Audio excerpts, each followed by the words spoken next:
Kinabahan bigla. Hula! Nakakatawa din tawa.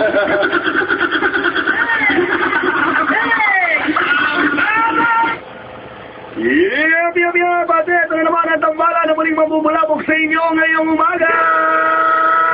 So, to the maximum level 8, to the pamubulaong sa umaga, ito po ang tambala na pilit ginagaya, pero Hindi makuha ang timpla! yun ang tambala ng isang balang suma!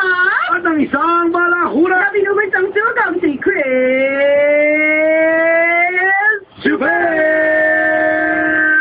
Siyempre mga kaibigan, mawawala ba naman ang aking kapangner, ang babaeng masyadong gamit ang bunganga at balakang. Pwede eh! Huwag mo lang gagalitin, nananabog yan, parang tanda. Sobra ka naman! Basis na hindi naman ako nananabog. Hindi ka nananugod? Hindi ako nananugod. Bigla na lang akong nangunulog. Sumalyatong ating, kumukulong mantika, yan, ang mga pasaway. Yan ang aking kapagner, si Nicole At Yala. syempre pa, paalala ng tambala-balasugat at ng balahura ngayong magay tesiwa na, ha? Memorize na memorize nila. Sabay-sabay tayo mga kabiso. Una, magtutul ka para mabuhay ka. Pangalawa, magtutul ka para mabuhay ka. Yun!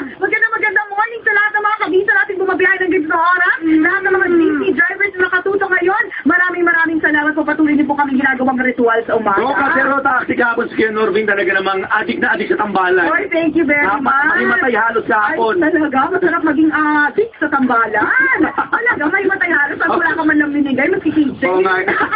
Sabi ko, balik talaga dito. Nag-tip ka ba? 10 piso. Kakaya ka. Pero joke lang. Sabi nga na isa kay po si Christopher, nag-tip nga sa akin, 10. Kainis ha, yung mga hotshot. Yung very good morning po kuya. At lahat ng mga kuya na ikinig sa atin ngayon. Lahat ng mga kalentong boys. Nakakinig sa atin, lahat ng mga Orange DB drivers na bumabiyahe dito around CCP Complex. Magandang morning po sa inyo lahat. Salamat ha. Ay, naku, alam mo, Kabiso Christopher, talagang matindisious to the maximum levelation.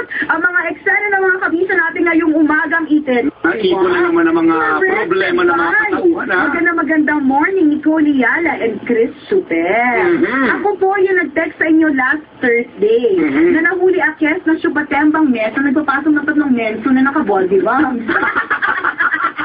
Yun, oo, basta meron. Ito yung nag-text sa akin last week. Na may tatlong menso, na nakita lang na supatid niya, na may 3 menso siya, na kasama sa kwarto, na naka-body bomb. Yun yung nag-text sa atin, natandaan mo yun? Ginawa ko, Nicole and Chris, sinabi nyo. Ano ba yung sinabi natin? Kinabahan ako. Nakalimutan ko na. Nakaka-alert.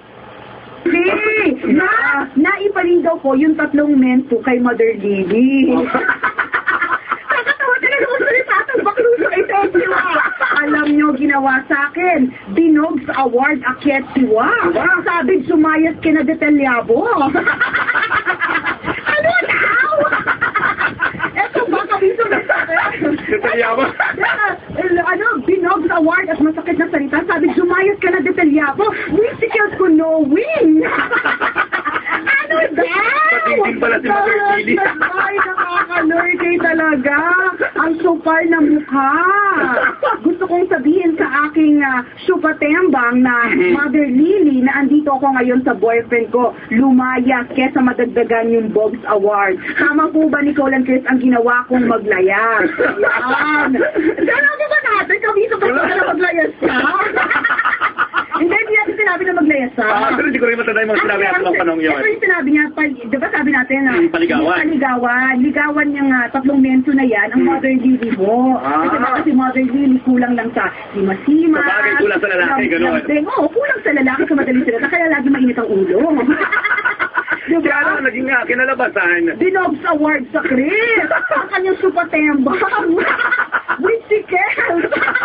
Alam mo ba yung sabihin ng Witchicals? Wow, who cares? Oo, hindi. Witchicals hindi. Parang gano'n. Witchicals ko knowing, so hindi niya alam. Napalalayasin siya ng gano'n.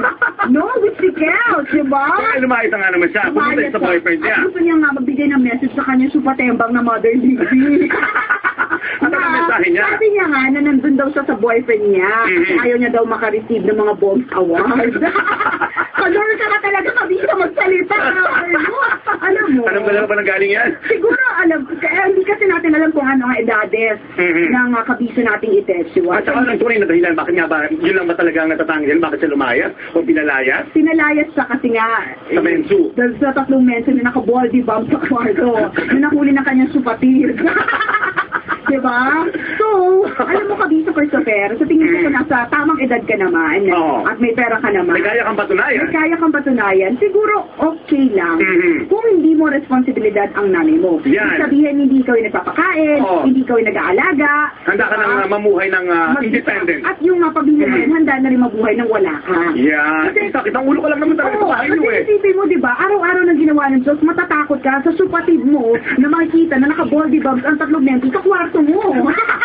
At least na nagayas ka, kabiso, at nakalayas ka na, maiisip mo at least may privacy na detention. Oo, di ba naman nakarang araw na pag-usapan natin yung mga hiwalay, yung paglalayas na ganyan? Oo. Diba, hindi mga tao talaga nag-a-attempt at meron talaga natutuluyang maglayas. Corrected by. Iba't ibang kadahilanan. Lalo, di ba, katulad ikaw, kabiso Christopher, nag-attempt ka maglayas, kaya nang wala kang bag, nahirapan ka.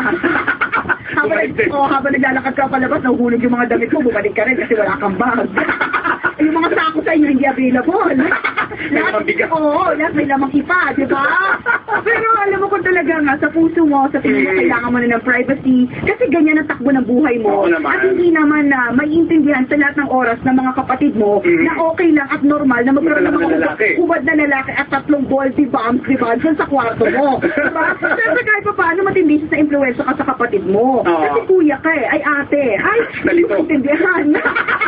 Diba? Yung kaya mong patunayan na kaya mo na mabuhay mag-isa. Corrected by. At gusto talaga ng pribadong buhay, diba? panahon na rin na magwalay ka sa pamilya mo. Pero hindi ka naman yung kakalimutan mo na rin sila. Oo, dapat minsan dumalaw-dalaw ka naman. Kumusta ka na Mother Lily? Oo, Mother Lily, kumusta ka naman? Nandito mga supatembang na menso ko. Witchy girls ko knowing. Nagalit ka pala sa mga mentong baldy bomb. Ikaw talaga Mother Lily, ha? Pero gano'n na gawin mo, Kabiso. Ayaw mo na, Digo. Naniniwala ka ba, Kabiso Christopher, na okay lang na humiwalay na? Kasi ako, alam mo, ilang taon na ako. Sa Western culture, gano'n naman talaga. Oo, diba? 18. Oo, good luck sa'yo. Bahala ka na kung saan ka, diba? Pero tayo, sa Pinas, sinasali na rin kahit pa paano. Hindi mga tao. Alam mo, may mga iba, konti lang sila. Kasi marami sa atin, mga 18 addict pa eh.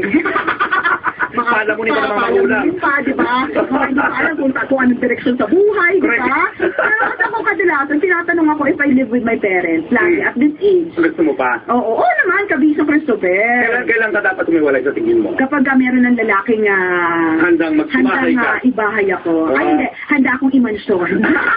Inisaw natin, ayoko ng bahay, gusto ko ng mansyon. Sa Tagaytay, sa Baguio, sa rest house sa Boracay. Oo. Lalaki sa bahay namin kapag kami lalaking handa na akong i-rest house sa Boracay, i-mansyon sa Baguio, at sa Tagaytay. Yan. Diba? Hindi alam mo pag lalayas Kabiso, diba? Matindi ka na, may responsibilidad yan. Yan, na matindi. So, pag-isipan, hindi dahil lamang sa bugso ng damdamin na dahil binogawal ka at galit, maglalayas ka. Kasi dadating ang panahon, magugutom ka, malulungkot ka. Ang pinaka-masaklap dyan, yung malulungkot ka eh. Oo naman. Diba? Walang lumalayas ang di bumabalik. Corrected by. Diba?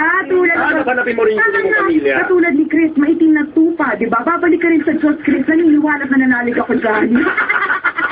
Lord ka talaga, magandang morning, Kulial and Christopher. I'm working now sa Makati. Kaso kahapon, sa work namin, di ba, holiday? Pero walang holiday. Kahit holiday, kailangan namin pumasok 7 days a week. Tama ba yun? Kasi ang boss namin, Taiwanese. Kapag holiday sa kanila, may pasok pa din kami. Nakalam po ako, normal po ba yun? O dapat na kami magreklamo sa labor code? Thank you po. Kung nakabiso, hindi ka dapat magreklamo sa labor code. Hindi ka magsasalita. Dito yata yan eh. Magreklamo ka sa otoridad sa labor na gumawa. Sa labor code, mag-research ka lang. Advice, everdo. Hindi lang mo kabiso, meron tayo mga karapatan. Oo naman. Yung mga empleyado. Yung mga alituntunin sa pagpapatupad sa mga empleyado. At hindi porke nasa Taiwanese sa may-ari, hindi na yung susunod sa alituntunin ng Pilipinas at labor code. Di bali kung Portuguese exception daw yun eh. Ay, ganoon. Kasi sa tingin nga ng mga empleyado, Portuguese. Portuguese kang amo. Malos ka rin, ha?